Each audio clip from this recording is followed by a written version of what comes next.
కాబట్టి దేవుడు పురుషుడి బాధ్యత, హెడ్ ఆఫ్ ద ఫ్యామిలీ పురుషులని చెప్పారు. కాబట్టి ఈ భోజన మొక్కల చుట్టూ నీ పిల్లలు ఒలీవ మొక్కల వలె ఉందురు. యెహోవా యందు భయభక్తులు గలవాడు ఎలాగో ఆశీర్వదించబడ్డాను. పైన చెప్పినటువంటి 2 వచనాల్లో ముఖ్యంగా అధికారము, బాధ్యత మనవాడికి ఇచ్చారు. కాబట్టి అతని యొక్క ఆశీర్వాదాలు దేవుడు ఆశీర్వదిస్తాడు కుటుంబాన్ని. జీవితకాలం అంతా కూడా యెరూషలేమునకు క్షేమము కలుగుట చూచెదరు. ఆమేన్. క్షేమము కాదు, కరువు కాదు. ఇప్పుడు మనం కరువు గురించే ఏరియాలో బాగా మనం చూస్తున్నాం.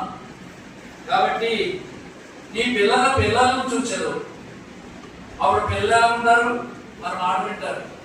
భార్య ఒలివ మొక్క వలె ఉంటుంది. అంతేగాని మనము దాన్ని కుటుంబారాధన ఉండాలి ప్రతి ఇంట్లో.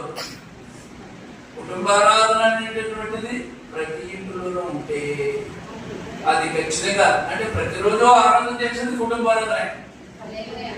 అది వర్తమానంలో ఒకసారి చివరిని కూడా చెప్పారు ప్రవక్త గారు. పరలోక ప్రార్థన ఇంకొక ప్రసంగంలో చెప్పారు. బలిష్ఠుడైన ఈ క్యాన్సర్ ప్రసంగంలోని చివర పరలోక ప్రార్థన కూడా చెప్పినట్టు నాకు గుర్తుంది.